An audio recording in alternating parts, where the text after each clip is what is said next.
Good evening. My name is Jernine Russell, and I'm back with another episode of Purpose Personified. I am so glad to be here. This is my happy space. This is the place where I feel most at home. But today is even more special because not only am I in my little home, I've actually got my friends and family here like I'm literally at home. So I am doing this to celebrate 5 years of this podcast. So grateful. And it all started off by washing up on a Sunday in my kitchen, looking out the window into my garden.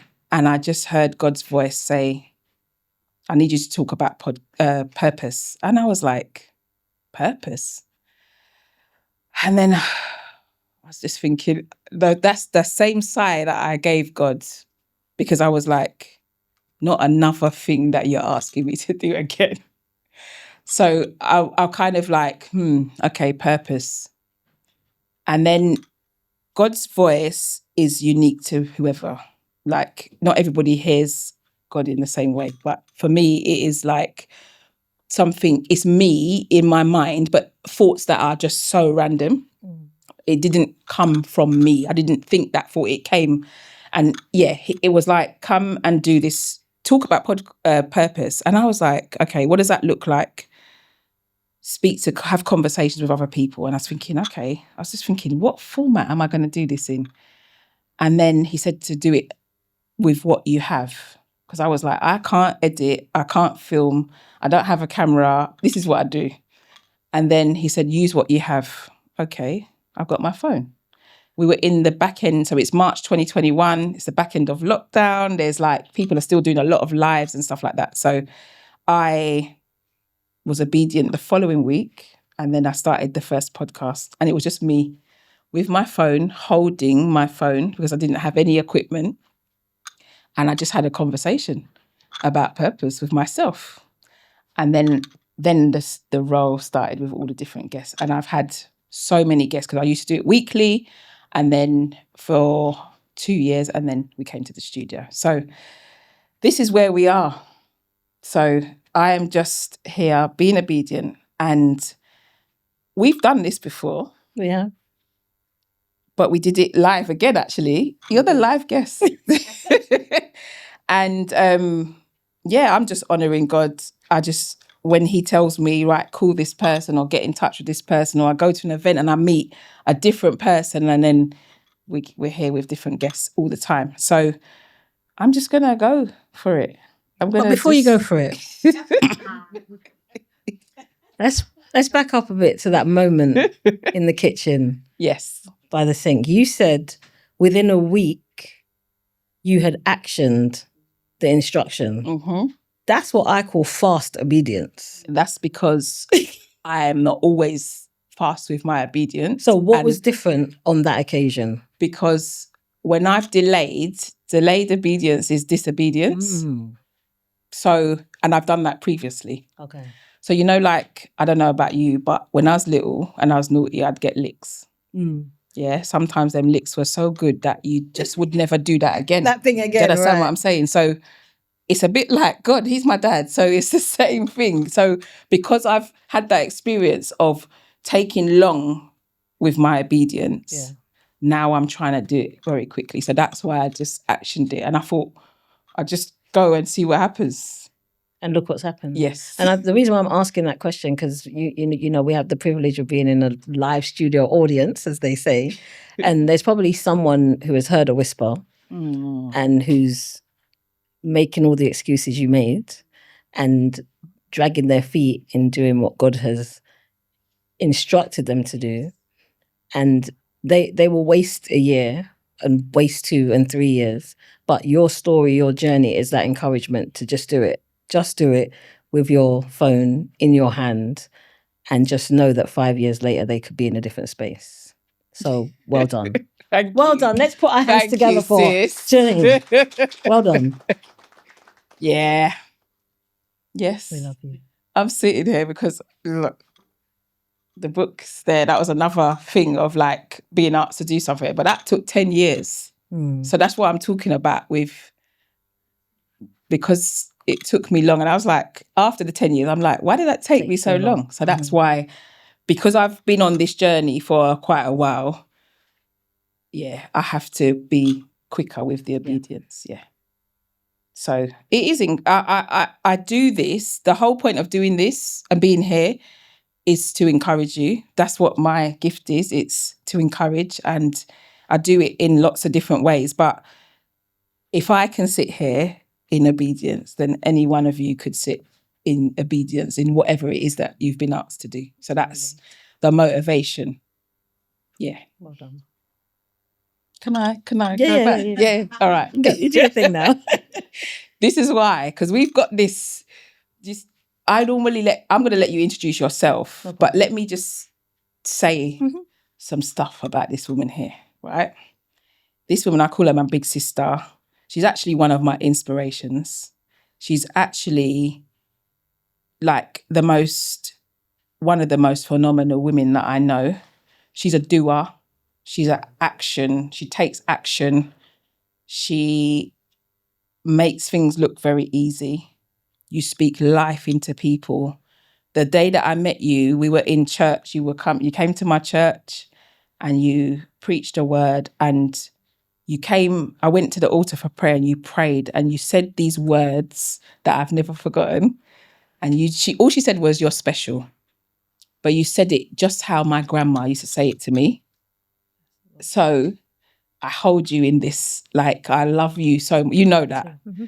And we do lots of things together. We do, by God's grace. It's so beautiful. We're working in the school at the moment, and a debate program with these kids who have got the fire in their belly. Boy, these kids. Tens, man. I love children, like young teenagers. And we've done this. This is the third year now. Yes, this is the third time, because we did the girls and we did the last year. Yeah. These kids, boy, I love them so much though. Every Thursday, I wake up with this energy and zeal. It's a bit like when I come to film the podcast. It's like, yes, babies. That's purpose. Yeah. That absolutely. Excitement, that thing of like, I'm looking forward to doing it. We don't even say what we do. We just show up and it just happens and it works. And the kids are just, I think, they're just amazing. Yeah. But I just appreciate you. So that is why we're here. I'm going to get on to how we do this podcast. So tell me a little bit about yourself. Just introduce yourself to the audience. Okay. So, where to begin? So my name's Karen Allen. And I like to say to people that my life is like a mosaic, a beautiful picture made of broken pieces, many different broken pieces. I am an author. I'm a speaker. I'm an activist. I'm a campaigner. I'm a facilitator. I'm an actress. I had to lean forward to say that. My little claim to fame being an actress, my daughter's looking at me sideways like, don't do that, Mom. Don't do that. But you have to guess it. If you've been in a little short film and it's had over 3 million views, I'm technically famous. But of all the things that I do, and I do say that it's still an awkward question when people say a bit about yourself, because genuinely I do a lot of things. But of all the things that I do, my greatest privilege is being a mother of 5. I have 4 boys and a girl, like they came through me. And then I have a lot of adopted additions that come with the 4 boys and the girls, them randoms. Yeah. So I'm very, very privileged in the position that God has placed me as a woman in the earth. I absolutely love what I do. I read a quote just recently that just sums up my life, and it's Maya Angelou. And she said, success is doing what you love. No, loving yourself and doing what you love. And I was like, I'm very successful in that sense. I love what I do. And I have definitely grown and evolved to love myself, which has been a privilege as well. So that's me in a nutshell. Yes, I love that. I love that you define success, because I'm always talking about it. And then I don't see it like how other people see it all the time. So I'm going to take that. I'm definitely successful in that case. Yeah, I'm successful. Yeah. What can I say? Purpose. When I think of purpose personified, you're definitely, you're up there, girl. Like me, yeah. Definitely. I So tell appreciate us, that. even though you've done this before, Yeah. where I feel like purpose evolves. Absolutely. That's something that we're And definitely going to we discuss. did that filming. When did we do that? It was definitely before lockdown. I'm sure it was. No. It was after lockdown. It was after lockdown. In I think it Edmonton. was Okay. I think it might have been before I came to the studio. So maybe 2022. Okay. And we did a live version. But I just feel like the answers were going to have changed since then. So tell me, what does purpose mean to you? So honestly, I've been thinking about this because we've been coming to this space, and purpose is, first of all, I have learnt now in my 22 years of living, I'm joking, I'm 52 peeps. In my 52 years of living, I have learnt that purpose is something that evolves. But it's also something that you decide once it's revealed to you. So there were, like, the example that you gave of standing by the window and hearing that voice, hearing God speak, that was a purpose instruction, but you did not have to follow that instruction. And there are many people who are not living out their purpose simply because they are not following the instructions. So it's a decision that we make as well. It's a decision to follow an instruction. And the instruction may sound far-fetched, or it may just be a simple instruction that we're terrified of actually following. So for me, purpose has evolved throughout the years. And unlike yourself, I was definitely that disobedient child. Like, I would hear a thing and just act like he was talking to someone behind me, like, because definitely not me. We're not doing that. And I would just long it out because it was often what I did not want to do. But I found also that purpose can be found through many things. So for some people, purpose is found in their most darkest moments. It's in the moments where things have not gone the way that you planned. And in that moment, you can find purpose. So it can be found in the valley, but it can also be found on a mountain. It can be found in the thing that you actually love and are passionate about doing. So purpose is such a, like, you will never, you could be doing this for 50 years and never get bored about talking about purpose, because it means so many different things to so many different people. And like I said, because it's an evolution. You know, what I thought was my purpose in my 20s, when I was single without children, I thought I was going to conquer the world as a single woman. Like, I am that gal. And then you get married, and then purpose changes. Then you have children, a child, and then purpose changes, and then you have another child, and then purpose changes, then you have another child, and then purpose changes, then you have another child, and then it changes, and then you have a fifth child, and you're like, wow, okay. Purpose has changed again. So it's evolution for me. Definitely. And I agree so much with that. I've been doing this for 5 years. I was supposed to count how many people I've interviewed and I forgot. Sorry, guys. It's been a lot, though. But there's a lot of people, and there's never been the same definition of purpose. Ever. I agree. Do you think it's amazing? That's why you like never most get bored. people's format of a podcast is to ask different questions. Yeah. Do you know that I ask the same questions? That's my format. I ask the same questions, but you never get the same podcast. It's brilliant. And I think it's so simple. Sometimes it's about stripping things. Why are we? We have conversations, but the basis of it is able to just draw out so much. So all of those decades that you spoke about, at this point of your 22 years, your second decade of this living life, what is your purpose? Right. So my purpose right now, I would define my purpose right now.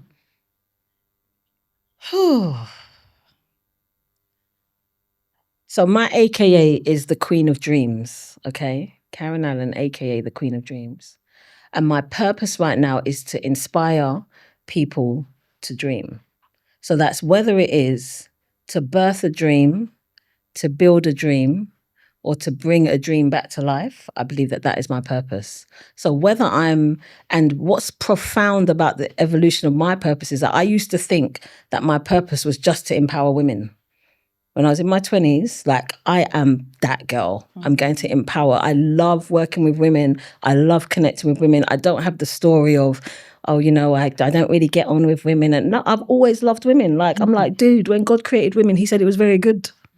Yeah. Until then, everything was just good. So I've always loved women. So in my 20s, my purpose was women, and then it evolved to young people. And then there was a season where God had me ministering to men. Now, with dreaming being my purpose, I can reach everyone with that. So whether we're in the schools with the year 10s, it is about empowering them to use their voice, and your voice can make a difference and what you can do with that. And then whether I'm with a small group of women and we're walking through Consider the Lilies, it's about, you know, who do you want to be? Where are you now in your life? So my purpose now is to ignite dreams in people. That. Maybe that's why you've been put next to me. I was actually thinking about that yesterday. Really? Like, what is I feel like, I need to ignite dreams. I can't, it's like, as I said, this wasn't my dream. This is like something that I'm doing, but I had to I think it got lost in motherhood. It does, indeed. Things happen, and you spoke about the valley, and the valley, the valley. Mm-hmm. The valley taught me so many things, but I need to think about what those dreams are. Like, my husband and I we do like set goals and whatever, and he'll always say like, you know, what do you want for this podcast? And I'm like, you know, I just want to be obedient to God. And he's like, yeah, but you need to have a dream. A dream. Yeah. I don't know. You know what? Actually, as we sit here, it would be, I love you, but if I could have this conversation with Oprah, that was like my ultimate. That's my ultimate guest for Purpose Personified, I think. Well, don't let it go. Yeah. No, I'm not. I think I've actually messaged her before, but you never know. I might have to get back to her. You know, she'll be messaging you. She'll be like, "Can I be on your podcast?" Yeah. Like, okay. So, I think that is definitely someone who I'd love to have this conversation with. So you've spoken about what purpose means to you, what your purpose is. How did you know what your purpose was or is?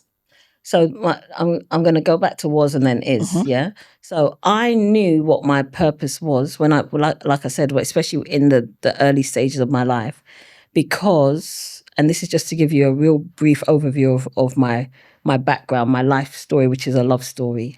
So growing up in a 2-parent home with my siblings, before I became a teenager, my parents took us back to Jamaica for schooling. And then we were there for 3 years and we came back to the UK. When I came back to the UK, we lived in Enfield, where I live now. But back then, it was predominantly Caucasian. So I was the only black girl in year 7. That is wild. Yeah, which is crazy to think about. Enfield now, like, seriously, it's a whole new world now. But what had happened there, and I didn't realise this till I was in my 20s, that shift from Jamaica back to the UK, it completely shattered my self-esteem. Because in the Caribbean, you are schooled based on your ability. So I was 2 years ahead of my year group. And then when you come to the UK, you're schooled based on your age. So they put me back 2 years. So I was in year 9, then I got back to. Now, no one explained to me why that was happening. So I told myself a story. And my story was, you're not as smart as you think you are. So that damaged my whole teenage years. So I just became very complacent growing up. And it was only when I got to my early 20s that this understanding came to me. The reason why you've been walking through life coasting is because you told yourself a lie. And I realized that in my early 20s that and it was a book I read, for those of you who are book readers, and it's called What to Say When You Talk to Yourself by a man named Shad Helmstetter. And I've never forgotten it because it transformed my life. And I realized that it was what I told myself at that young age that determined all my teen years to my early 20s. And it's what I tell myself from now on that's going to determine the rest of my life. So my purpose became being that woman who would speak to other women about, what are you saying to yourself? What are you saying to yourself about your circumstances, your situation, whether you're married or parenting, or your skill set, or how you look, and it just became a thing because of what I personally went through. And to be honest with you, all of my purpose, I guess, milestones have been because of something that I've personally gone through. So where I'm at now, as like you mentioned it, you know, having gone through divorce and sudden death and all the things that I've walked through, I lost sight of my dreams. I lost sight of who I was. I lost sight of what I wanted to do and who I wanted to be.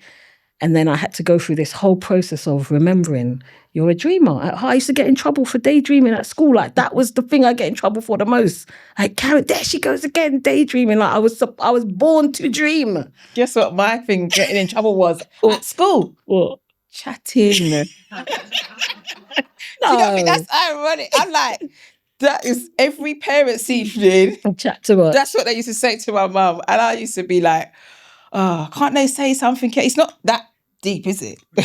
No, look at and look you. where we are now. Right. So my purpose has been birthed out of my own experiences. That's where this has come from now. It's like I've realized that there were so many dreams that I had that I'd either put on the shelf or disqualified myself that I had no business doing that and had to go back and find them. And now I'm like, yeah, there are so many people, especially who are past the halfway mark of their life, who are literally, they're preparing to die. I talk to so many people over 50 now who are preparing to die. Why would you do that? Like, when you're still alive? Telling me when you're still alive. So my mission now is to get these people to dream again. You have to dream again. Like you got to, until your breath is gone, you got dreams in you, something to fulfill. So yeah. I love that. So tell us the steps that you've taken to walk in these different versions of purpose. Okay. I feel like you've done that a little bit. I love that you're a bit like me. Well, we're quite similar. We love words. We love encouraging others. We love writing. We love journaling. Yeah. We love being creative. You read a lot of books as well. I don't know how many, I screenshot books every day. I need to take a note of the book that you mentioned. But for me, books are always that's why purpose, the mission of purpose, like when God asked me to talk about purpose, I was already equipped because I'd already been reading about purpose. I'd read Purpose Driven Life, and I had actually, I looked back on my Instagram lives, and the 20th of June, 2020 was the first time I'd ever did an Instagram live. Wow. Guess what I spoke about? Purpose. Do you not think that's mad? I saw it the other day, and I just have to say, in you. When I was doing that, it was a hot day, and someone just said, "Oh, Jay, you're sweating." I'm a sweaty Betty, right? That day I was so nervous. Imagine I'm at home. Nobody's there. It's just me and my camera. And I had to put tissue under my armpits because the way I was sweating, the nerves of doing Instagram live. But again, someone had given me like, Jay, just set a date and just do it. And that's what you need people to keep getting on you, like keeping you accountable.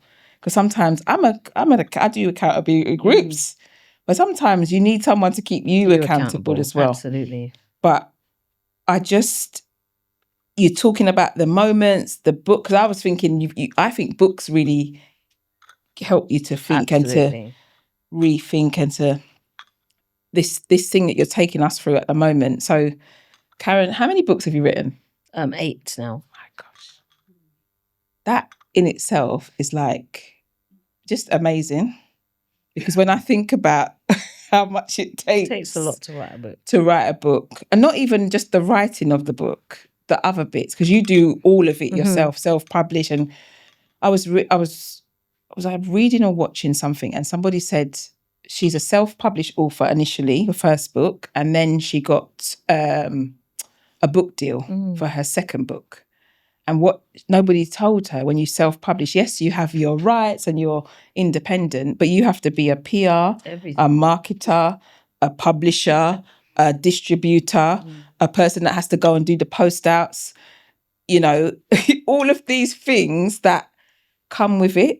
So you didn't put all of those in the I ams of all the things that you did. Do you know what I mean? I didn't actually. But there's so many things that come with writing a book. But 8 is amazing. Like I'm not going to say that, but yeah, I'm going to keep writing until I don't have anything left in me. That's what I'll keep doing. Yes. that is definitely something that I want to do. Any more steps on your purpose journey that you can encourage somebody who's sitting in here? I think that the first step, which is always the hardest step, is to just be brave. Because when you're never going to get it right, there's a quote that I read years ago, like 2007, which inspired me to start my first conference in 2008. And he said, it's not about getting it right, it's about getting it going. And it's better to get it going and then get it right than to wait to get it right before you get it going, whatever the thing is. But for example, there are so many people, I cannot tell you the numbers, who will, even this week I got a text from someone, I want to write a book, could you tell me how you do it? You know, what do you do with the editing? What do you do with the publishing and the designing? And I always say to people, my answer's always the same. Have you started writing the book? It's true. Because it doesn't matter about the what it's going to look like and who's going to publish it. You have to write it first. And most people will go to their grave with their book in them. Most people will. Because they're waiting to get all the other steps right before they do the first step. So in terms of the step, what are the steps? The first step is just step. What, like you did. You just took your phone and you just filmed yourself. And and just like what you just talked about, you said you ask the same questions every podcast, and some smart aleck is going to tell you in a few years, why don't you change up the questions? Why? Because if it's not broken, there's nothing to fix.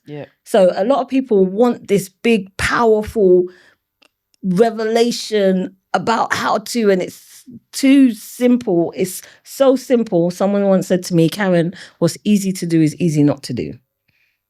And most people do not do because it's too easy. So there's at least one person in this room who has been sitting on something that you have no business still sitting on. And the problem with it, this is why purpose is such a powerful topic, is because all of our purpose is not for us. We're not given purpose for ourselves, regardless what the internet wants to. We're not given purpose for followers and fans. We're given purpose because somebody needs what we have. Somebody needs to read the book. Someone needs to watch the podcast. Someone needs to benefit from your business. Someone needs what you have. So for you and I not to do it, and remember, I've been a disobedient child, it is somebody is going without because we're not doing it. So we have to first do it. And another great step is accountability. Find yourself just even one person who will not take your excuses. We're always going to find excuses. It's so true. My biggest excuse for years was I got 5 kids. Now even my kids are like, stop using that as an excuse. I was like, oh, I'm late. Oh, it's the kids. Couldn't make it. Oh, it's the kids. Now the kids are looking at me like, stop. No more excuses. So accountability, just find one person who will hold you to that date. Like you said, just pick a date. Just do it. Doesn't have to be. Listen, most people are not doing anything anyway. So the fact that we just do something makes us ahead of the game. It's so true. Just do something. And the internet is a lie, everyone, okay? Them people are fakes for the most part. Not us that are on the internet, not us lot. The rest of them, okay? So those are a few of the, just do it. Just do the thing, even if it's a small step towards the thing. You know, I don't want to call anyone out, but one of our friends is here and she recently did a marriage conference. Oh my gosh. And, you know, this is something that we discussed and we were discussing. We discussed it on the podcast. Did you discuss she was my guest, yes. And it's like, but, she could have had that conference in her for another 10 years. It's so true. And then there would have been a whole load of broken marriages because she was disobedient. Yep. It is so true, you know. Not calling anyone out. And you know what? I'm not going to go because it was exceptional.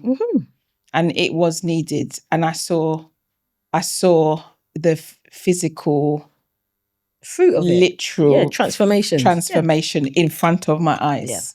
So I think it's amazing that we can keep encouraging and just, I don't know, sometimes it's who you're with, isn't it? Absolutely.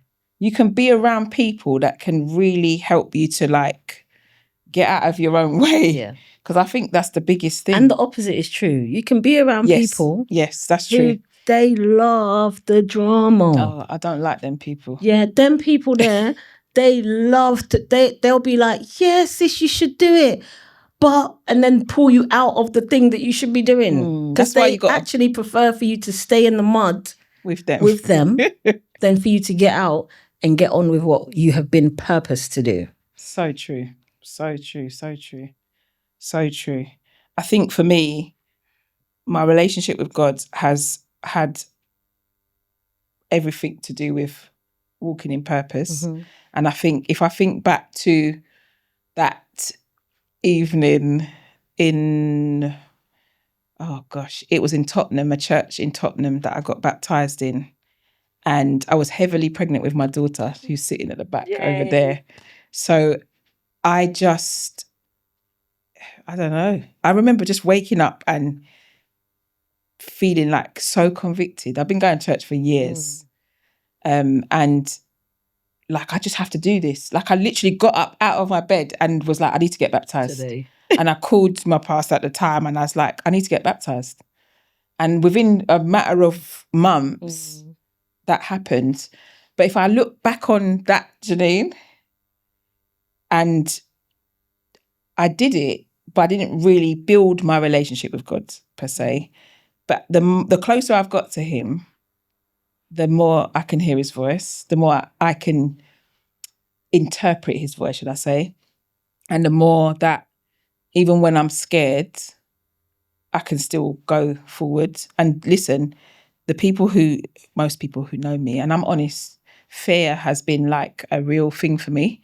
It's been something that's why my book took 10 years. It wasn't just disobedience. It was like, oh my gosh, I am like petrified, like paralyzed with fear. And the more that I understand who God is and like know his word more, that is what's been like really helpful. Because the fear, now I know the scriptures, like, forget this. I know I'm scared. Let me read this thing quickly and get on with it because I don't want to delay anymore. Like, I've seen the fruit. Can I say something about fear? Well, two things I want to say. Firstly, because we're both believers, there's a parable about the talents. Yes. And one was given 5 talents, one was given 2, one was given 1.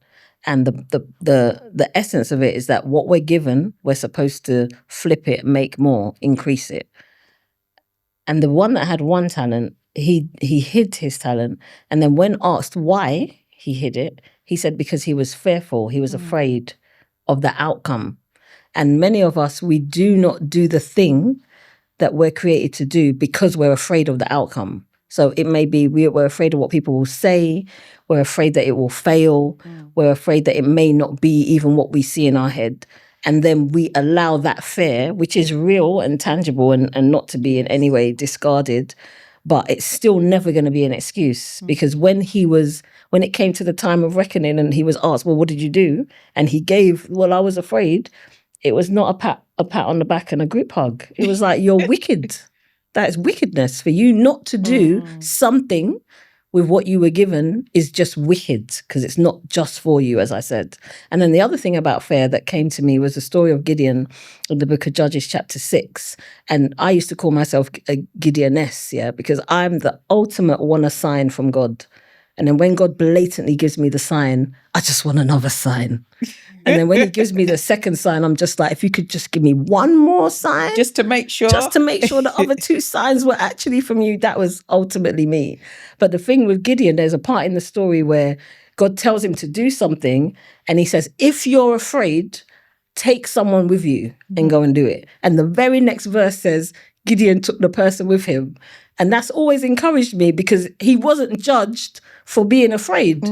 But it was still never going to be a good enough excuse to not do the thing. Yeah. So even in the fear, just find someone to who is not afraid. That's so true. To walk alongside you. Because all of us have that friend that's just nothing whole heap, innit? And they're not afraid of nothing. Just find that friend and do the thing. Definitely.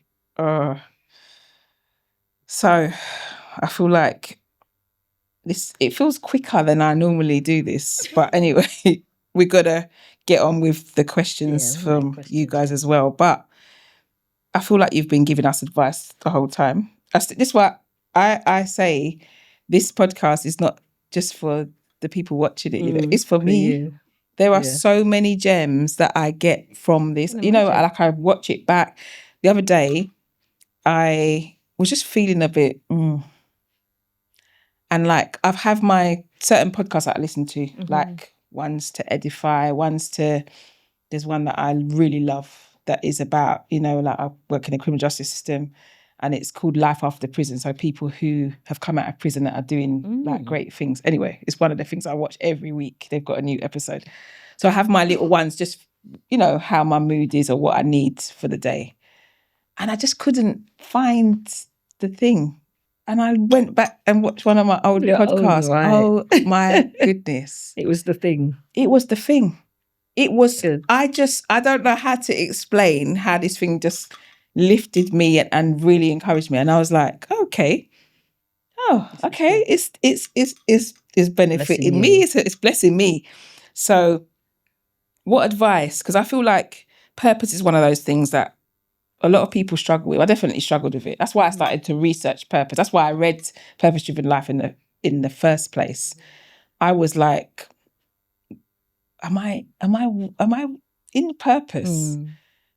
I've been doing the same job for a long time, but is this really what I'm supposed to be doing? And I read that book and wow, I just was like, this is amazing. This is, I feel like I've said that so many times today, but it spoke to me at the time of my life that I needed. And it reminded me that, yes, you are in purpose, but purpose doesn't have to be a linear thing. It can change, it can move. You can have certain gifts, or you can have, you know, I've always loved working with young people. It's probably the first ministry that I did. I worked in a youth club many, many, many moons ago, and I had a girls group. And what did we do in the school a couple of years ago? We had the girls. And it was like, God has this way of just bringing you right back to the thing that you started with. So I feel like mine has been like this kind of journey. So there's people out there that don't really know what their purpose is, or they're trying to find it. How do I find my purpose? What advice would you give to them? It's interesting that you talked about, you looked back at your life and you found things you used to do then that are connected to now. And I think that's a huge part of purpose discovery. What did you love to do? Or what, like you said, did you get in trouble for doing? What was the thing that kept coming up for you as a child, for example? And genuinely for me, daydreaming was one of the things. And like yourself, talking, like I just chatted too much. So, but again, I was talking to someone just earlier. As adults, those of us who are getting older, gracefully, life is so busy and so constant that we do not spend time to just be still enough to hear. You are so right. Enough. Or we don't spend time to take the time that is going to be needed to get the answer to that question. What is my purpose? And unfortunately, most people will go to the grave having not fulfilled their purpose. They may go to the grave having done a great thing, but it may have nothing to do with their purpose, because purpose is woven in us. Like we were born on purpose for a purpose. Yeah. So it's something that has to be discovered. It's not even something we get to choose, to be honest with you. It's because it's in us, it almost chooses us. Yeah. So in answer to your question, one of the things I would say to people is look back, which will take some time and maybe some quietness. I love to go by water and just, so let me tell you a story about what happened in lockdown. Did everyone remember we went through lockdown? It definitely happened in 2020, right? And one of the things they allowed us to do was walk for an hour. Do you remember? They let us all out for an hour. Like, I rinsed that hour, you know. And I remember being on a walk where I normally walk near where we live in Enfield. And I walked there anyway, but during lockdown, like I would see sheep. Like, it's like these animals came from nowhere. These They were never on the walk when everyone else was out here. But now that there's hardly anyone here. And I remember being on the walk this particular day. And as I'm walking, I literally have a flashback of myself at 12 years old sitting on the floor in the library.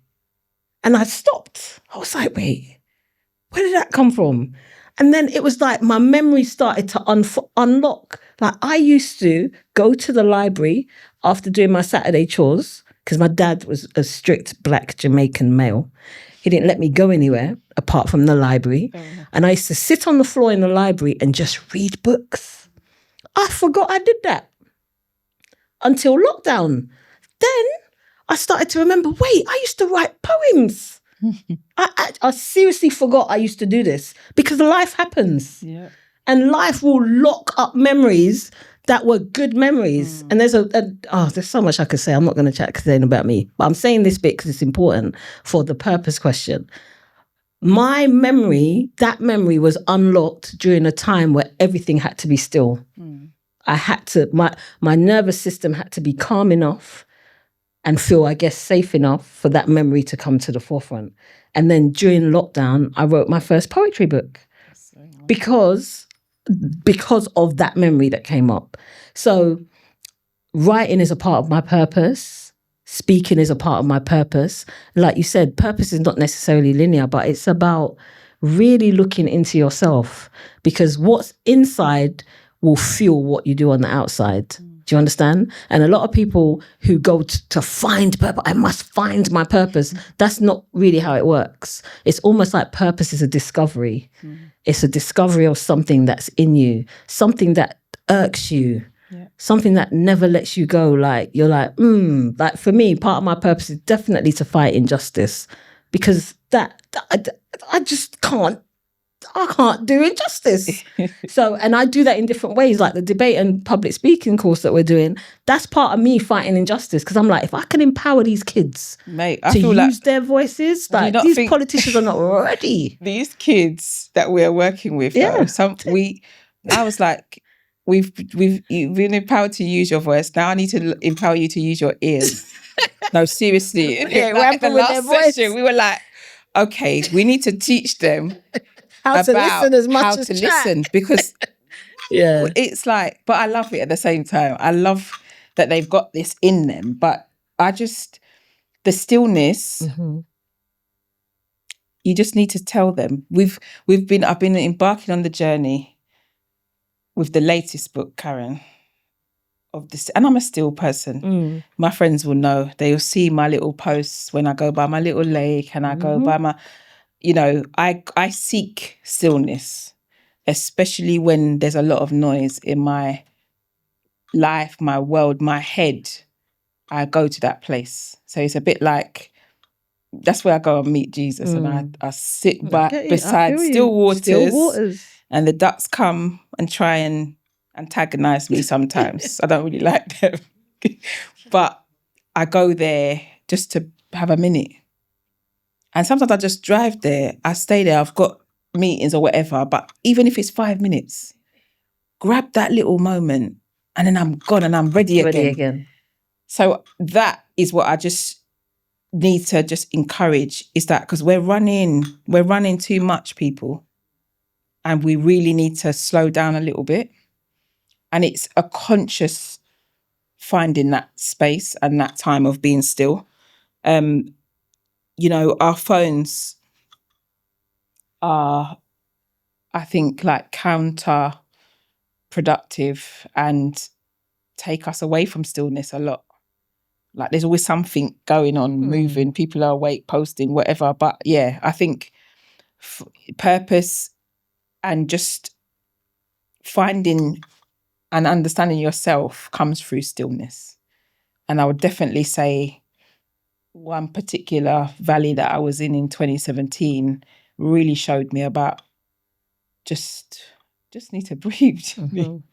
Very important. You just need to breathe, because if you don't, it's detrimental to your well-being. Do you know what I mean? So because I've been in that valley, I say to people all the time, I am never going back there again, So that is why I'm very much, I will make that time to be still. So yeah, I really encourage that for whoever, I don't know who, I'm not going to look at anyone, but somebody needed to hear that you need to be a little bit more still, even if it's just getting up a little bit earlier and just having a little time out before you start the day. It really helps. So yeah, because purpose is revealed in the stillness. It really is. In more ways than people even imagine. Purpose is revealed in the stillness. I'm sure you may have heard this quote or the saying about climbing up the ladder of success just to find out the ladder was against the wrong wall. And there are so many people who are living that life. They're living that life. They will get to the end of their days and look back and say, I spent my whole life climbing up the ladder that was not even against the wall of my purpose at all in the slightest. So stillness is a game changer. Definitely. These are my questions. And I'm just like, I'm grateful for our conversations. This is because we rush. We did a thing. We're rushing off. You go and pick up Annabelle. I'm rushing to take Roman football. So it feels nice to like sit down and actually have a conversation. I just want to open it up, I guess, to everyone else, whether you've got a question for Karen or for myself, because this is the whole point is that you're live here. That's what I miss the most, I must say. Do you remember when I used to do it on live? People would like message and like ask questions and comment, and it was interactive. So it feels, I miss doing that. So this is kind of like bringing back the old one a little bit. So I'm hoping that there's some questions. Yes, I need to bring the mic over there a little bit. So while we wait, Jernine, we're at year 5. We are. I don't know if you've thought about it, but if not, I'll give you a few seconds to think about it. Where do you see this in 5 years' time? So you just mentioned that you love the interaction, you like the questions, you love the comments. What do you see for 5 years' time? What would be ideal for you? And try and think about this outside of the box of your to try and think about it outside of the box of the life that you're living right now.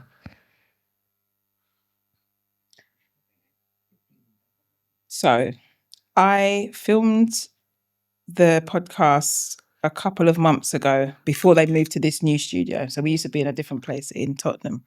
And my other brother, who's not here today, Elmi, we're just having a conversation after the guest left. And I don't know how we got into the conversation, but he was just saying, he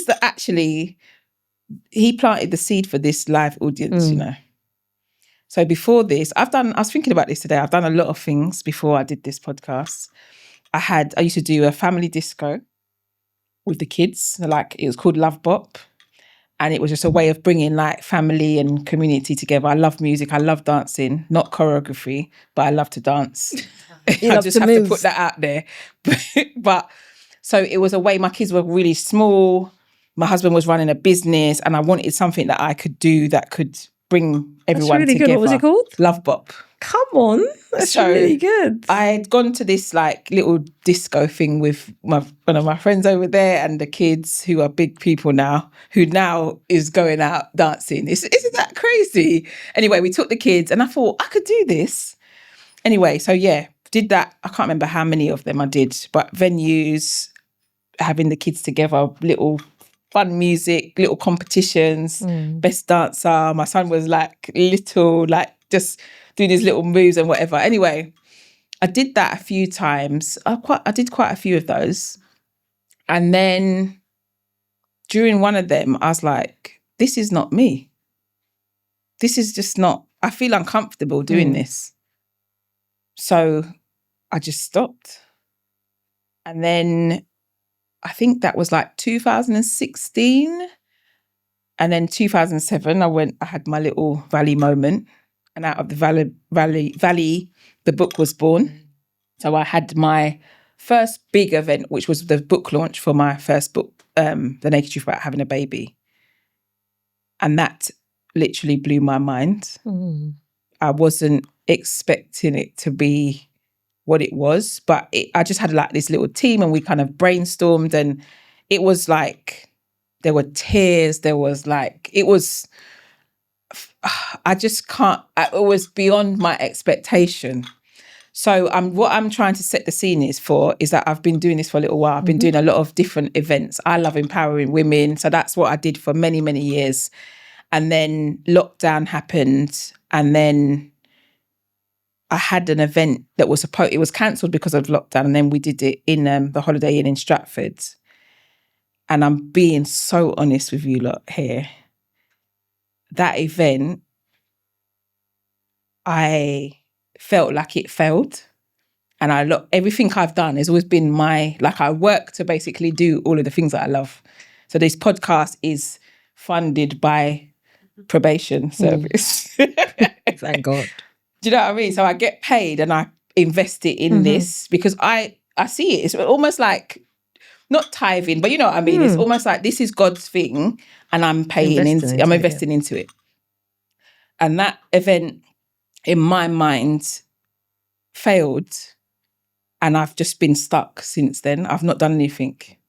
I've not had an event since then. Wow. No, because I felt like it failed. And it felt like, I don't know, it's all of the things. So let's talk about failure for a little bit. And the reason why is because someone in here is probably stuck at a perceived failure. So why did it fail? Honestly, in your opinion, why did it? Was it the numbers? Did you lose money? I lost money. Okay, so you lost money. Do you know, the thing is, we had the venue, was doing it and it was going well. And I'm from Walthamstow, always proud to be from Walthamstow, and I believe in community. I don't know why, but yeah. Because it's with E17. What are you talking about? We're like, do you remember them? Anyway, E17, whatever. It's like how people rep Tottenham or Hackney or wherever you're from. One reps. I'm from Walthamstow. No one reps Walthamstow. Well, yes, I do. Okay, I rep Walthamstow, and it says no shouts. I don't. It doesn't matter. I'm shouting Walthamstow. Back it up. Okay, go ahead. So for me, it was like a community thing in Walthamstow. And there was a really lovely venue that I managed to speak to like the local kind of council, and they kind of, we had that venue. Anyway, one day I was driving and God said, you got to dream bigger. And he was the one who said, you need to do this at this Holiday Inn. Right. So it was a big reach because it was a lot more investment financially. Anyway, I promoted it, whatever. Then lockdown happened and I had to cancel it, refund everyone, fine. Redid it. And I wouldn't say that there wasn't a lot of people there. I can't remember how many people were there. We sold tickets. But I don't know. I haven't really... Well, let's do that now. No, do you know why? It won't take long. It's what in your mind failed? It was the losing. I lost a lot of money. What else did you lose?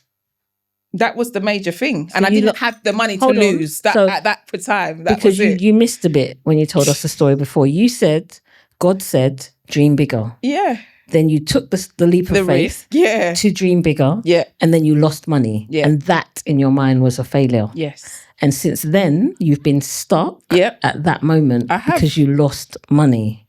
Yes. Okay. Now, the reason why I want this to sink in is there anyone in here ever lost money? I'll just one at the back here. 2, 3, 4. Oh, no. Right? And I'm saying this to all of us, all right? Because a lot of us do get stuck where we lose money. Mostly, not friends or people, they're replaceable. I'm joking. Well, ish. But a lot of us get stuck where we lose money, especially when we think we heard God say. Because we have been taught to think that because God said it's going to go a certain way, and that is not the reality. Yeah? And the reason why I want us to get you unstuck from that is because losing money is not a failure. The win is that you were obedient. The win is that you did the thing. Do you understand? Yeah. The only failure is the fact that you stayed stuck there. Yes, definitely. That is the only thing that failed, was your perception of what happened. Yes. And one of the reasons why I'm passionate about this subject of failure is because too many of us have literally given up on our dreams because of what we've said to ourselves about the thing. Yeah, and I think it is me. It's not like, if I look back on that event, it was like this. It was. This is what I'm trying to help you. Because I'm saying it's what you said to yourself in that moment that made you define that as a failure. Yeah. And I think if I look back, it might have just been where I was at that particular moment and what was going on around me and everything else. But it's through that conversation with Ilmi a couple of months ago that he was like, oh, you've been doing events. And he was like, oh. And then I showed him like a video of one of the events that we did. And he was like, oh, so have you ever thought about having a live version of this? And I was like. So he just fanned the flame of your dream. He really did. And I was like, okay. And I think it's I had this conversation with my friend Lisselle in the week. And I can't remember what question she answers. She answers the greatest questions that really challenge, like what you're doing to me now. And she said, I can't remember what the question was, but she was saying like where you've got to, the journey of this, even to just for us to be sitting here.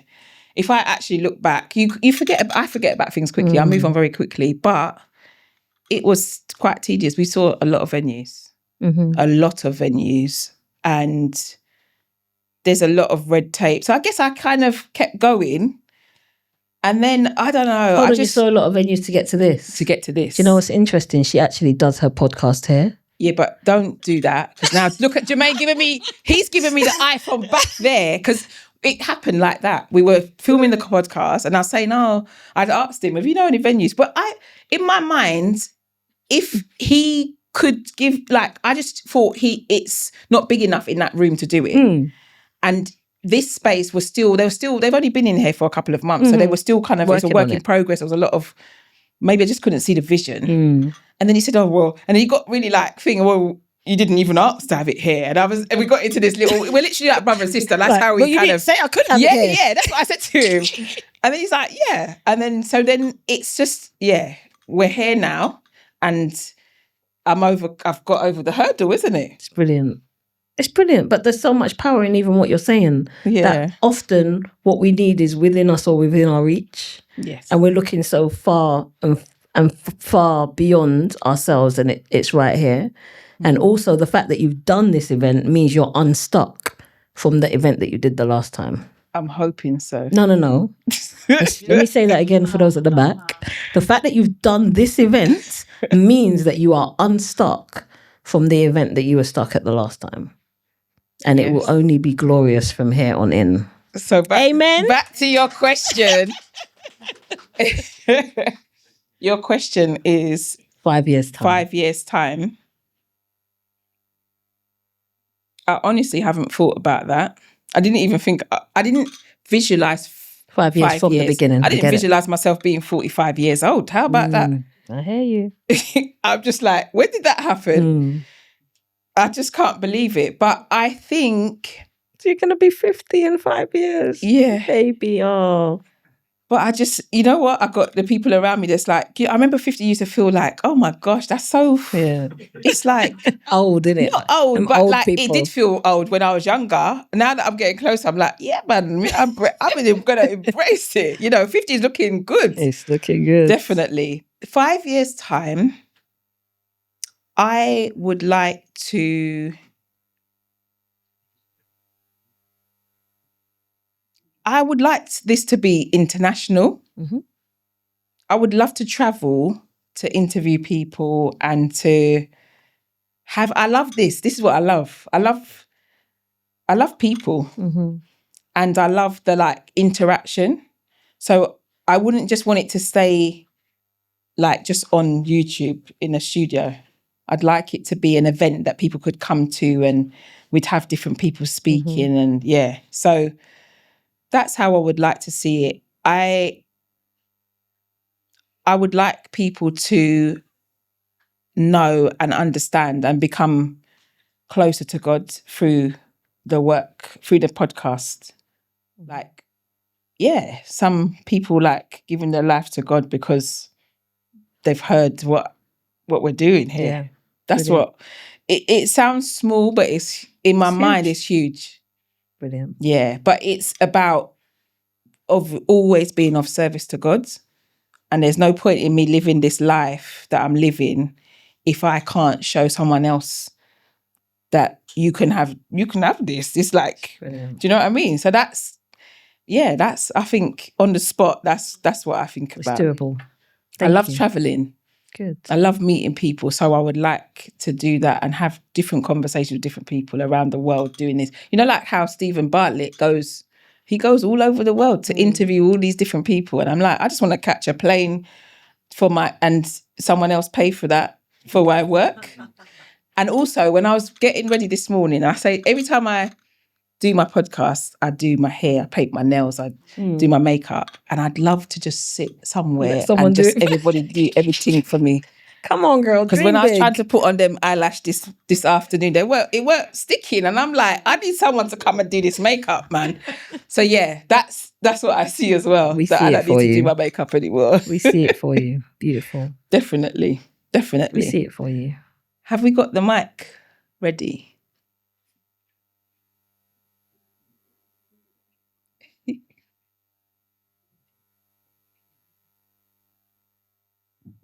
Yeah, it's ready. She's just at the back there. Where are you? Yeah. Thank you. See me there, did you? My question is, if your life were a story of becoming, what do you think the current chapter is trying to teach you right now? I told you, this is my friend Lisselle, who asks those questions. Hey, Lisselle. But I just need to big up Lisselle because every single event that I've done from 2018 till now, she has been like there in the background, helping, bringing things to life, saying, yes, you will, you do, keeping me accountable, so yeah, I just have to say thanks, Lisselle. I really appreciate you. Definitely. Obviously, my husband, obviously, after shouting, because if I, yes, yes, husband.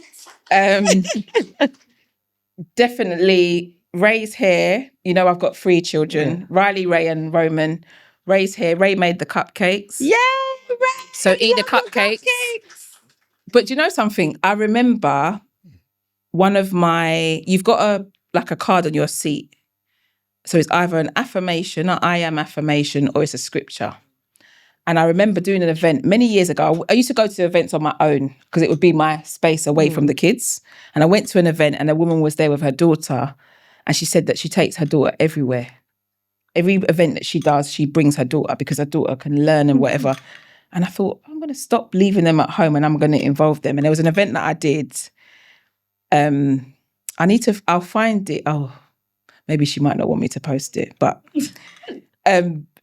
Ray and Riley are like in the seats like us, and they're standing and they're doing their little affirmations. And I just think it's mad to see her sitting there like almost 17 and she was this little child like at my little event. So anyway, I'm just kind of like always grateful that they see it, and that if I can't encourage and inspire them, my family, my children first, then what's the point of doing this?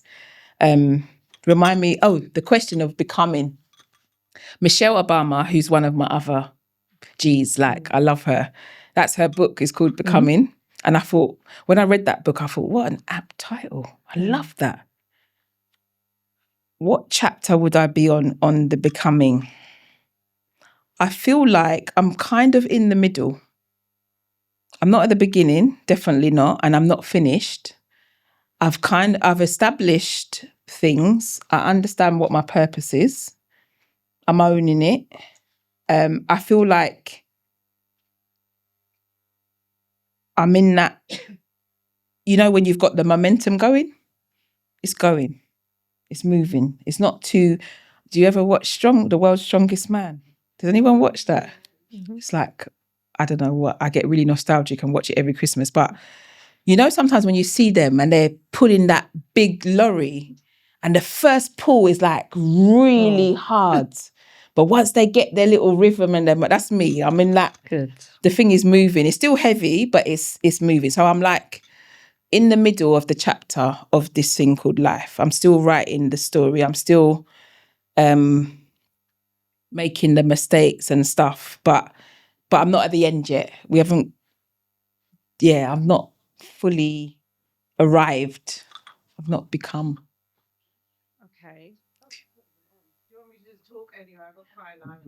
Oh, yeah. So what do you think it's trying to teach you now at this moment? That's for both of you. What is it trying to teach me? I think the thing that I've learned over the last year, definitely this year, is to be kinder to myself. I'm my worst critic. And I always use this analogy when I do like the coaching and the accountability, but you've got your inner coach and your inner critic. And I always say this when I'm talking to clients, like, you need to name your inner coach. Your inner critic doesn't get a name because they're so insignificant. So my inner coach is always Michelle Obama, actually. And I think about, I don't know if you've ever watched her Netflix with the girls, because she loves young people as well. And she's got this thing and she does this session with these girls and she's like speaking life into them. So that's my inner coach is Michelle Obama. But the inner critic, man, God, she's not nice. I don't know who she is, but I mean, I like her. And I need to just quiet the voice a little bit more. There's a lot of I don't know, I just operate from so many, I'm just harsh on myself and I need to give myself grace, like how I give people. And that's what I think I'm hoping that that's answered the question. Yeah. Kind of. It has indeed. For me, this season of my life is teaching me about the power of rest and being still. I read a quote, I was saying to someone earlier that I read a quote this week that says rest is a weapon of warfare. Because in the rest, that's where you get the strategies and the systems and the solutions to the challenges. And in this season of my life, it is blowing my mind how effective rest is and how much more I'm getting done by doing less. It's actually revolutionary. That's amazing. And I feel like I've been given a gift that I cannot keep to myself. The resting? Yeah. Mate, I think I said this somewhere in a video or something, and I said, I look at my lineage and my mum and my grandmother, and my granny's 89, my mum is 69, and they don't know how to keep still. I don't know if it's a Caribbean thing. I wasn't born in the Caribbean. They were born in the Caribbean. But they're always moving and busy and cleaning curtain and getting up and climbing and do it. I've remember, at Christmas, I just remember Christmas coming and my gran cleaning the whole house, taking the net curtains down, washing them, putting them up, getting the... Hello. As long as there's food in that fridge that's seasoned up a couple of, because I need it to taste good. I'm not doing all of that. I like to just rest in my bed.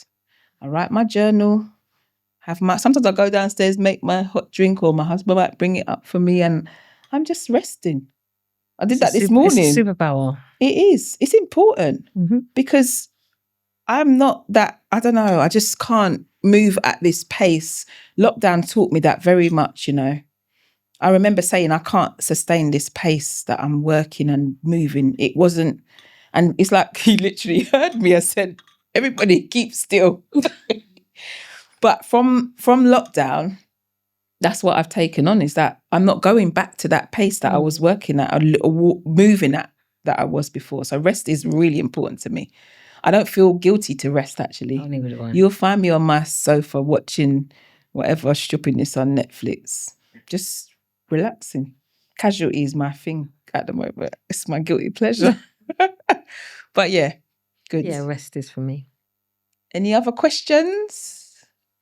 Oh, we need the mic going around here. We love questions. Thank you. Hello. Hello. So you both talk about your purpose. Now, what would you love your legacy to be? Love that question. I feel I had a guest many years ago. It's probably the one that's been the most viewed, actually. And his name is Sully, and he's a PT trainer at the gym that I go to. And we spoke about this in depth. And I said that, you know, you go to funerals all the time, you hear them chatting some stuff. You know, sometimes I'm like, is that really the person that you're talking about? But I live now to write my eulogy. Like what I'm doing is my eulogy. Content. The content of my eulogy. I also, like my friend at Pure's here, and if you don't mind me saying, he lost his dad, and we went to the funeral. And do you know something? What I got the most out of that funeral was that they said amazing things about his legacy and what he's done. But the pastor said he was born in this year. So I'm born in 1980 and whatever year that I will die in. But that dash between the year that you're born and the year that you die, that's what you got to be doing. And that's what I was like, oh my gosh, the dash is what's important, isn't it? What am I doing in so dash. I've written books. That's my legacy. When I'm not here, my books are still here. The podcast is going to be here. So when you miss me when I die, guys, you can go back on YouTube and see my face and hear the words or whatever. So I feel like I'm literally walking and living my legacy as I speak. My children obviously are my legacy as well. But I hope that people will remember me and smile and just feel a little hug or warmth of love, because I just hope that that's what my legacy should be, love, because that's what we learn from God, isn't it? That's what his legacy is love. So hopefully that's what I'm demonstrating. Yeah, and jumping on the back of that was what I was going to say. I want people not even to remember so much of what I've written and what I've done and the 3 million views in the acting. It's not so much that as it is how I made them feel. I want people to remember how, and I live that on purpose. Like I'm like, if you have Karen Allen in your life, in your circle, on your team, that I made a difference to you because I made you feel. So the slogan for my business is making young people feel safe, seen and celebrated. Like no matter how young or how old, I want people to leave saying, there was something about her. So like you said, when I said that you're special, like I don't care if you don't read none of my books, although I do. But what's more important is that I made her feel special in that moment by saying you're special. And this is why I do the work that I do with these kids. It's what I leave in them. It's the word seeds that I sow when I say to the young black boy, yo, King. They love it. They love it. They do. Like you could see like one of them was like, oh, you could just see they're standing up taller because of something, how I made them feel. That's the legacy that I want to leave. I think there was someone at the back. Yeah. Yeah. Tanya. And then Courts as well. And then back. This has been amazing. Thank you. Just want to encourage you, Jernine. So try, test and fail is something you just have to keep doing. Mm-hmm. And if it hasn't landed how you expected it to be, you have to keep getting out of the boat. If you don't get out of the boat, you don't know if you can walk on water. But anyway. I love that. It's good. So Karen, this is for you. So with your 5 children and all the things that you do, the speaking engagements and how is it? Because like you have to be all things. I think it's really difficult, I have to say, to be a woman now, right? Because you've got to be all things to all people. How do you do that? How do you say no? Mm-hmm. And then how do you prioritize your yeses? That's one of the things that I'm really struggling with is the no's. Yeah. Oh, that's brilliant. Especially in this season, what we were asked about the chapter of our lives. And it's so much easier for me now.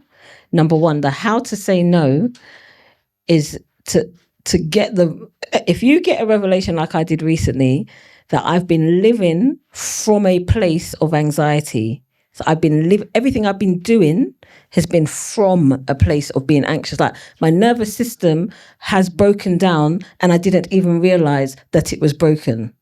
When you actually get that realization that your nervous system is it's a wreck.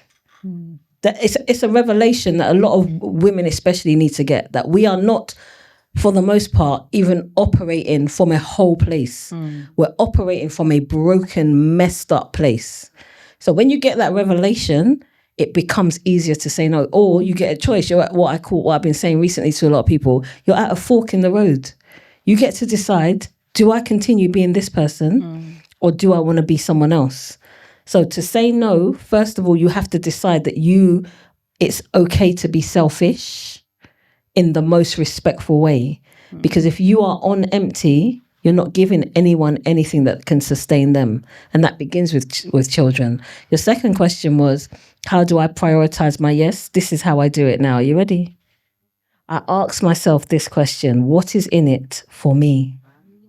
I said to Jernine, when she asked me to do this, I had to stop and breathe.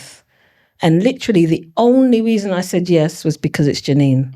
Because I went away for 30 days this year, but it was a blessing. But I cancelled so many speaking engagements because I asked myself that one question: what's in it for me? And someone might say, "What? How are you going to say what's in it for me? Because if it's not in it for me, what are you going to get out of it? If I'm not full to overflowing, what are you taking from me?" And that starts with the 5 children. If I'm empty, you're not getting the best of me. So I need to be full and you need to drink from my overflow. So it starts with, and I'm not saying this lightly, okay? Please listen to what I'm saying. Because you see, when we die, they are going to replace us. For those of you who think life will not, it can't, if I don't do it, who's going to do it? The day after you're dead, someone else is going to do it. So I'm saying to people, especially now, live. Don't just exist. Don't live on empty. Don't walk on a broken leg or a broken heart or a wounded mind. Get that sorted so that you can properly live. And then ask yourself the question, what is in this for me? When this kid's calling me and that kid's calling me and mum, will you do that? I'm like, but what am I getting out of this? This is what I'm being serious. I'm now asking myself, wait, should I really drive all that way to drop in McDonald's? What's in that for me? No. Do you understand? And we have to be more selfish because it will be more beneficial to those that we're serving. I hope that helps. Of course. Oh, bless you. The king is in the building. Whatever. Thank you, Jernine and Karen, for sharing what you've shared today. And Karen, you've already kind of answered my question when you talked about anxiety. Yeah, because for me, I was listening and just to, with all due respect, I know the last question, because the line of work I'm in, I deal with human beings. So it's not a man, it's not woman, it's human beings. You're indeed. Yeah? And there's a lot of men and women going through anxiety, pains, suffering. Yeah, so I had to say that because that's one thing I've spoken to you about is that we've got to stop this division, men against women and women against men. We've got to show united because that's what God's about, unity and love. So that's the thing. But what then that then led to me, because when you brought the anxiety up, is then the question that I want to pose to you: how are you taking care of yourselves and your mental health? Do you believe in therapy? And if you do, what do you do? What type of therapy do you do to take care of yourselves? You want to start? I don't mind starting. I speak very openly all the time about what my tools are. That's because I'm really big on a toolbox. You know, like there might be a man with his little, not man, it could be anyone actually. Woman could have a toolbox as well. But my toolbox has to have the gym, because that just, at the moment, that is really helping me. I used to have a lot of massages, because in the job that I did for over 20 years, I would keep it in my shoulders, and it there's a book called The Body Keeps Score. And what I realized is I had my talking therapy for many years, but it was still in my body. So for I think it was about 18 months, I would go regularly and have these massages to get this tension and things. So I've had that. The therapy that I've had, I had a Christian therapist. It was like the best thing I've ever done in my life was having therapy. And I think for many, many years, I kept thinking, I think because I work with people who have been through all kinds of trauma, I didn't think that I had enough to warrant going to therapy. Mm-hmm.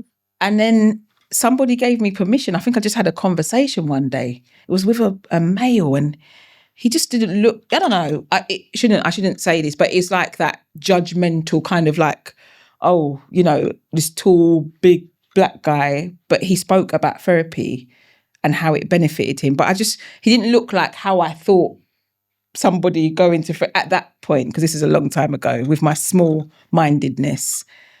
And that kind of gave me permission. And I think, I went to church one day and I had prayer, and then somebody gave me the number for the therapist, and then a big trauma happened. And then that's what led me to finally make the call to call the therapist. So I've had therapy many times, and I would definitely do it again. And I think for me, there's different things that you need to unpack and work out. It doesn't have to be through a major trauma. That thing that you just might need to go back and look at childhood, or childhood is a big thing. And sometimes we bury it, and that when you become parents, sometimes that's what shows up. The wound opens. Do you know what I mean? For me, I think the crucial point of seeking therapy was that, yes, a trauma happened that uncovered a wound from previous trauma. So I don't know if I've ever said, but a lot of why I work in criminal justice and work in probation and work with these amazing people who have made mistakes, and I see this, I just see people as people. But I lost my friend when I was 19.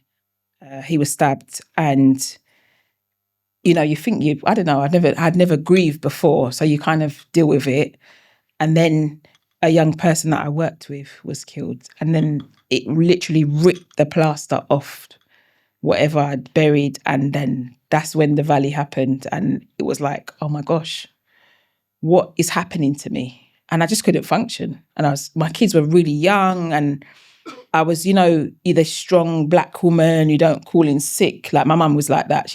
I don't know what that is, but never used her sick day. So I didn't do either until that day. And then, so I did a lot of therapy. And that is just, I think it was like a jigsaw puzzle of pieces being put back together. You talk about these broken pieces, and they speak about that, the Japanese. Yeah, when something breaks and then you kind of have to rebuild it. But then God became somebody that I had to call on a little bit more. And I think, so in this toolbox, there's all these different tools. There's a hammer, there's a thing, but therapy, going to the gym, massage, talking to my friends, talking to God, literally, I've got my besties in the room, but God is the ultimate bestie. Same. I love communicating and we bust joke. I know this sounds so crazy for people that don't understand, but we have this relationship that over the years has just become what it is. When you get to know your I don't know, I think of it like the courting stage, when you first start dating someone and it's all exciting, and then they do something to annoy you and then you're like, I don't know about this person, but something helps you to keep going. So I think of this it's the same as like getting to know God. And now we're in that thing of like, we know each other, we're comfortable. He knows my bad things. I know he knows my good things. And like, we're just in a good place right now. But all of these things have helped me with my well-being. I also, since that kind of lockdown, I changed the way that I work. So I work less days. So I like compress my hours so that I've got days, so that when Karen calls me and says, oh, I got this project in a school, can you do it, sis? I'm like, yes, I can. Because I love that. And I need to make space for that because I realize that is my purpose. So there's a lot of things that I've done over this time that, you know, and when Tanya asked the question about what you say no to and what you say yes to, there's things that I'll say no. If somebody called me and said, do you want to come and work full time? I'll promote you as a senior probation officer in probation. I'd tell them no, with a big capital NO with a full stop. I don't care how much you're paying me. I'm not interested. But that's purpose. And when you get and you understand that intrinsically, I know myself, that's what therapy did as well, I think. It got to help me to understand and know who I am. And I feel like we all need to go on this journey, you know, with self. 100%. It's really important that we go on this journey. And sometimes if you don't do it yourself, God will put you in that valley. Something will happen to you. You'll find a way. That he will put you there. So that's probably why the obedience happens quickly, because I don't want to go there again. So yeah, that's kind of a long-winded way of saying that these are the things that are working for me. And having good people around you. That's the other thing.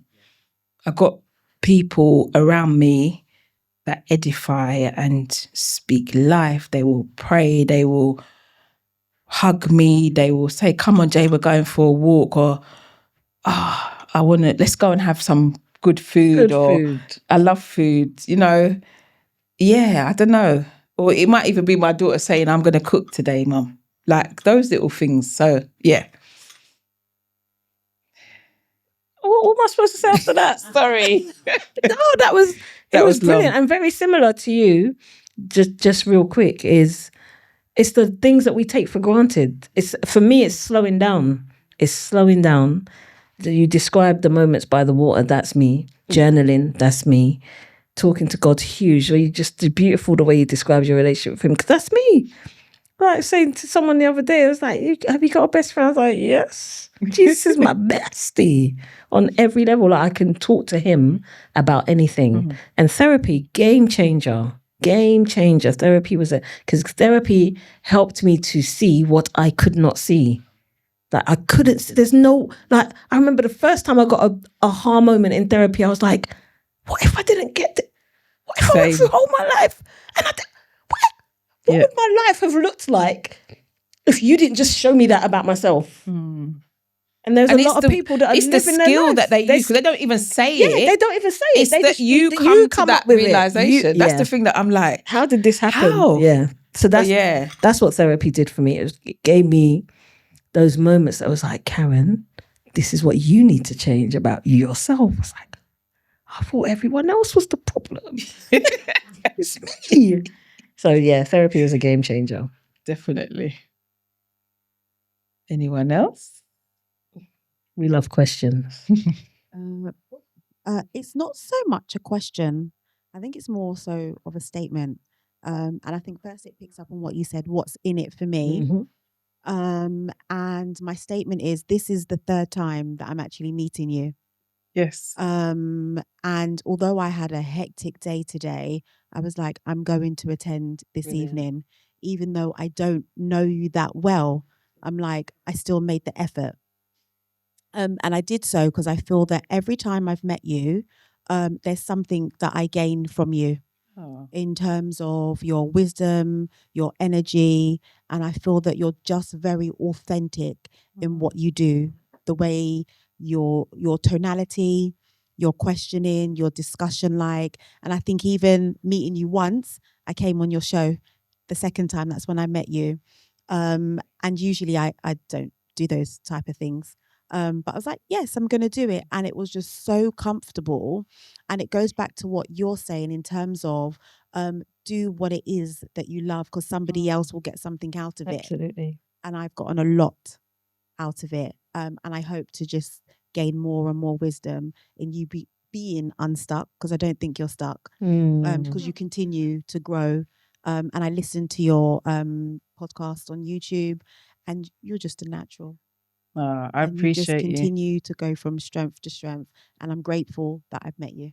Oh, that is so Amen, beautiful. Paige, that is beautiful. I really appreciate you. I have to shout out Paige because, Paige, you know, I've been doing this for 5 years. My dad watched our episode. That's the only and first one he ever watched. And he said, that was so good. She's so, you know, like he really liked you. He didn't say nothing about me, but so I'm grateful that was the thing that made my dad watch it. So, but I just, you know what? I think we went to Courtney and Lois's marriage retreat in May, beginning of May. Mm-hmm. An absolute blessing. And we have to catch up so that I can give you the feedback properly. But it was like, I don't know, a breath of fresh air. That's it. That's what I'm in that time of my life where the thought comes and then it goes again. But I just remembered we had to introduce our other half to the rest of the group. And I was thinking, oh, you know, like, I feel like sometimes you get to know I feel like I got to know him a bit more during the marriage retreat, but Marlon had to introduce me to the rest of the group. And I was thinking, oh, I wonder what he's going to say. And he said this analogy, and I'm a big, like, I see pictures, the word then became, and he described me as a magnet. And I was like, you know what, you're just like, I was so blown away. I'm still kind of like pondering what he said. But then I'm like, we went to an event and Paige asked a question, a really brave question. We went to, it was Angie Greaves having a conversation with Zizi Mills, right? In the House of Mobo. And she asked this question and I was like, wow. And then we just started speaking. And and it's like, I feel like I'm living the thing that he said. Yeah. But I go to places, there's people I see in here and I'm like, I've met them at every single different part of my journey. I've met the people that are in this room. And I always have to say thank you to the people that are supporting and encouraging and like just being there for me in my little moments and my madness of whatever idea I might have. It's not me. I just try, innit? I do try and I do fail. And yeah, I think at this time, until God says I don't need to do this anymore, then I'll keep on doing it. This is you. That's it. It's brilliant. Yes.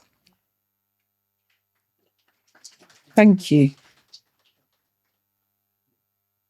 Gosh. We love questions. Really? I love questions. Sometimes I don't like questions from him though. Come on, King. Hello, sweetheart. Hello. I've not really got a question. I just want to say that first of all, 5 years. Congratulations. You know, I've obviously been there from the start when it was just your phone. It feels a long time ago. Was it a Nokia you was on?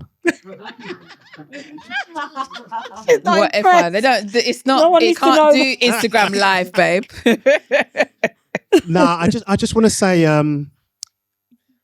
it's quite apt that Riley's here now, and I just want to say thank you for being just that example of a wonderful woman, just that determination, just being so consistent and showing our daughters what consistency looks like, what excellent looks like, and what God's love looks like.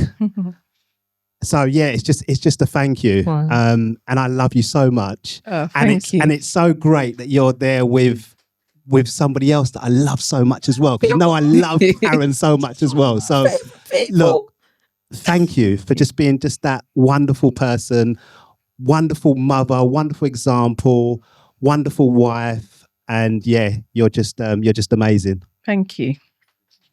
I think I did so well because I'm a crier, and I thought I've done so well. I've got through this whole thing. Yeah, but I've brought it back. That's so beautiful. It's absolutely beautiful. Hello. I'm not going to top that. But, no, cry. Listen. I think you should cry. If you feel if you feel like it's cry. there, but it's not like, I'm kind of. You got it. No, but Yeah. you know why I say that? Because you saying that raised just now, it made me think of something, which is, and I think it's apt. I think it's connected to the event and what you've been talking about, which is the pressure we put on ourselves to have to be something. The shame of crying and feeling like you shouldn't because you're asking something from other people to then see that from you. Well done. 5 years is serious. And also I would say that, and thank you, Karen, You're welcome. for being so bold, because then you give other people permission to do the same. It's so true. Amen. Yeah. That is so true. Definitely. Yeah. I had a question that I was thinking of before, so I'll ask that. When you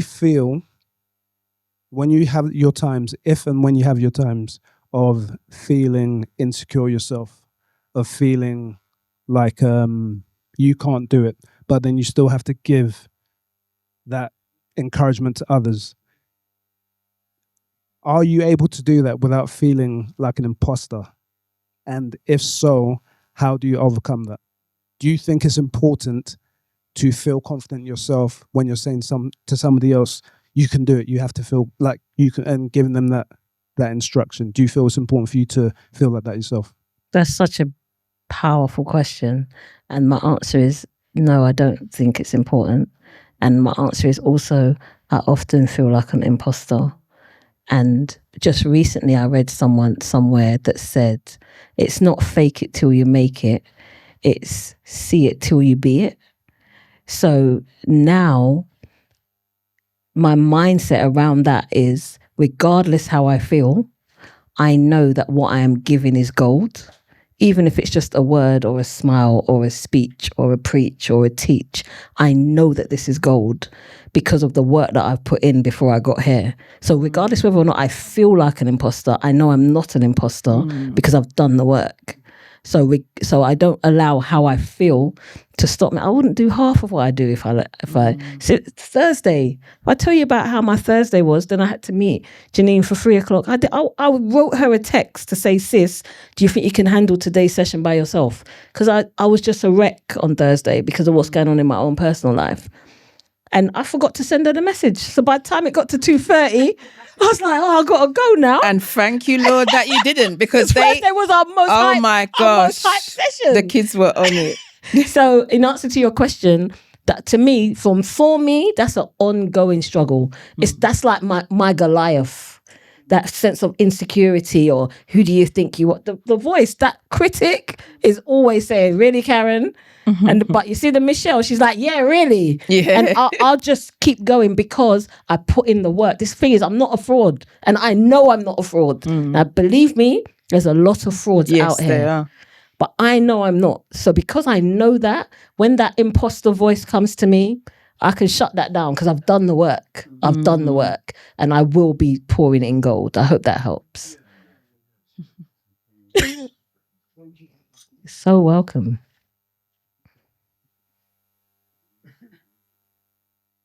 We good? We love questions. Any more? Hello. Lois, you're so beautiful. That's why I married her. Right. It's good makeup.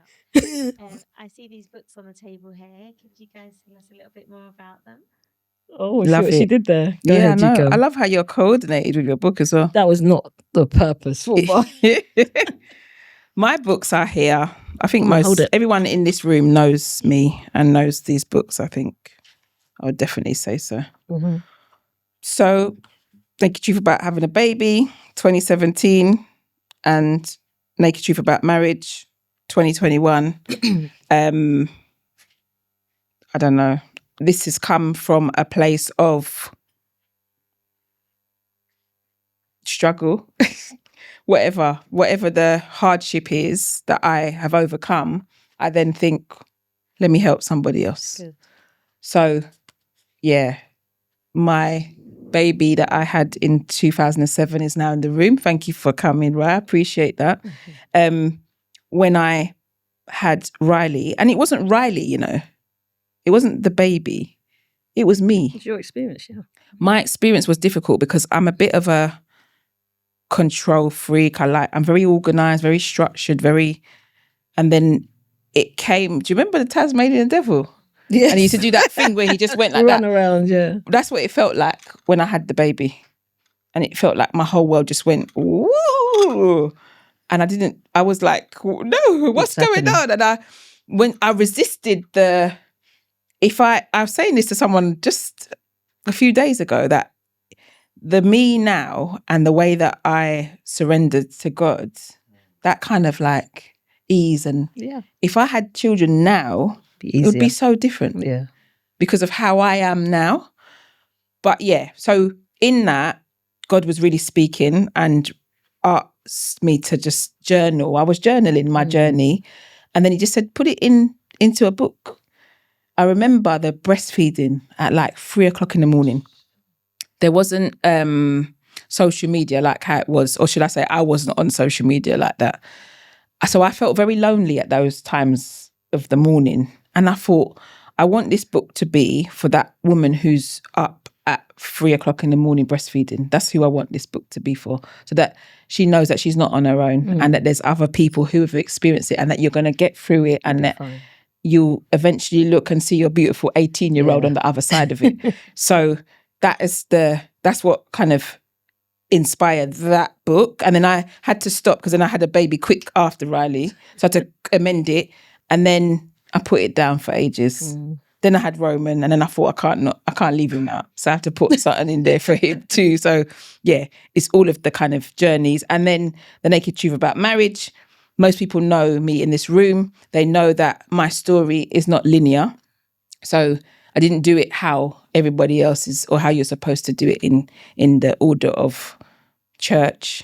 That's how I'm going to say it. Mm-hmm. So we were together for many years, Marlon and I, and we started our family first, and then we got married. And I just wanted, they're not in the room, the parents, but they don't watch it, so it's all right. We come from both parents. Lots of parents are divorced, basically. Mm-hmm. That's what I'm trying to say. So that brings its own trauma and pain, and just, it brings a lot. So I don't want to see people go through that. And I feel like sometimes marriage can be quite lonely as well, because you think you're the only ones experiencing the things that you're experiencing. And unless you have someone else to kind of reason or talk to about it, then how do you know that you're not all going through the same thing? So the marriage retreat was a way of kind of giving us new tools for this marriage. But yeah, I wrote the book so that hopefully I would highlight some of the things in marriage: communication, trust, finances, in-laws, things that come up as things in your marriage that maybe you would kind of talk and discuss and tease those things out beforehand so that it would thrive. And, Marlon and I host a marriage breakfast. We've been doing that for many years. And it's something, I think it's definitely a ministry of ours that we just want to see people thrive in marriage, not be unhappy and dead. I think of those older people who are still married, but they sleep in separate beds and all that kind of stuff. Nah, That's not how it's supposed to be. So yeah, that's the inspiration, I guess, for, I could still probably edit that. Yeah. And there's 2 that I've been writing that I've been kind of sitting on for a little while, but I'll get there. They'll come out at some point. Timing, innit? Yeah. Well done. Come on, sis. Yeah, so mine, well done. This is just one of so this is my most recent. So this is actually a journal, is Lois asking. So this is actually a journal, and this came on the back of, or during the middle of my recent sabbatical. So I went away for 30 days, as I've said, and I continue to say, I have 5 children. And my youngest is 10 years old, and she's in year 5. And she's over there on the left, and she's just going to be so upset that I'm pointing her out right now and everyone's looking at her. And then I have 4 boys. But what had happened was towards the end of last year, and this is to the point what Tanya raised, I actually began to feel in my body that something wasn't right. I started to feel it. Now, the thing is, I was ignoring what I was feeling because I'd been through so much in the past 10 years that it didn't make sense that I was feeling this way because I wasn't going through anything. So I couldn't get it around my head. Like, why does my body feel like this? And then I literally just started to hear a whisper, 30 days. I need to go away. I need to go away. And it didn't make sense to me. Cutting the long story short, I ended up going away for 30 days, sorting out all the children. And while I was away, I got the revelation that I was actually in the middle of a breakdown. My body was actually breaking down from my mind, everything. And sometimes you don't realize until you stop. And it's when I was away, it took me 10 days of the 30 day. I slept so much for the first 10 days that my friend who I was with would come knock in the door, say, is everything okay, sis? You okay in there? I'd be like, I'm just so tired. But I wasn't, because my marriage broke down, I lost my brother, I lost my mum. All of those things I thought would have done this to me. But I was holding all of those things because you still got to raise the kids. You still got to do life. You still got to, and towards the end of last year, it's like my body was like, I would just be shaking. I'd be like, what is going on? Anyway, went away for the 30 days. Like I said, first 10 days. And it was after the 10 days that I just started to get this revelation of rest. The revelation of rest and how rest is a game changer and how it is such a game changer that the God of all creation rested. And he didn't rest because he was tired, because he's God. He rested as a model for us to say there's only so much you are designed to do. And then you must rest. And while I was there, I wrote this journal. So this is a journal, not a book like my other 7. And it's really just a 30-day guide to cultivating rest in your life, and I call it my journey in pursuit of peace. And it's called Consider the Lilies, and it's based on a scripture in the Bible in Matthew chapter 6, where Jesus is speaking to his disciples and he's asking them, why are you worrying? Why are you worrying about what you're going to eat and what you're going to drink and what you're going to wear? And why are you worrying about, in these days he'd say, why are you worrying about the mortgage and the kids and your marriage? And why are you worrying? Because the birds are not worried. And he says, consider the lilies. They're not worried about how they're going to be clothed and where they're going to get sunlight from. They just are. And he said, if God is concerned about birds and flowers, how much more is he concerned about us as his children? So I've called it Consider the Lilies. And the strapline is the antidote to anxiety, because we are in a global anxiety pandemic. Like from the eldest to the youngest, anxiety is a thing. And anxiety is causing our nervous systems to break down. And people are operating from anxiety as though it's normal. And it's not normal because our bodies keep score. So while I was there, as I was getting the revelation of rest, I realized that there is an antidote to anxiety, and it's found in the Bible, and it's peace. Peace is the antidote to anxiety, but peace is found with rest. Rest and peace are like a marriage made in heaven. Yeah. And it's, for those of you who don't have a relationship with God, first of all, I urge you to have one. But secondly, there's a story in the Bible where Jesus is on the boat with his disciples and there's a crazy storm and it's going crazy and the disciples are freaking out like, we are going to die. And then someone's like, wait, where's Jesus? Jesus, he does this. Where is he? And then someone else is like, oh, he's sleeping. Just, what? Where? He's on the boat, but he's sleeping. How is he sleeping through this madness? And then somebody wakes him up like, do you not care that we are all about to die today? Like, this is it. And Jesus gets up and the Bible says that he speaks to the wind, he speaks to the rain, and he says 3 words: peace, be still. And everything changes. And I believe that we have a framework for that for our lives. Like, life is crazy. The world is crazy. There are storms and will always be storms. But in the midst of it, there is a place of peace. And I believe that part of my purpose now is to share that message. Like, dude, anxiety is not a gift. Peace is a gift. Definitely. You get to choose. You definitely can't have both, though. You're going to have to exchange one for the other. So this journal is literally a 30-day guide in pursuit of peace. That was a long-winded way of saying what it is. Cool. I hope that answers your question, babes. I love you. Right. We're good. Everyone finish answering the question. Just a big thank you. Thank you to every single one of you in this room, whether you've been a guest, whether you've just been in my corner supporting. I appreciate every single one of you. And I just will keep going and keep doing this. And I don't know what else to say. I just feel like, you just have to take in the moment. Yeah, it's beautiful. But I feel there's a song by Hezekiah Walker. I've been like keeping this inside. We do like this thing at church every week where you give a praise report. Mm-hmm. And I love singing, Oh. I'm all right at singing. Okay.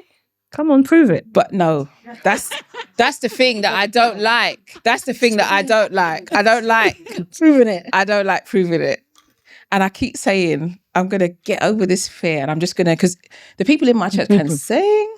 Sing. They're doing this praise report and you're like, hold on a minute. You're sitting there and you can sing like that. Anyway, so maybe that I just need to stop doing that. Anyway, but the song by Hezekiah Walker is called Grateful. And I sit down and all he's saying is grateful.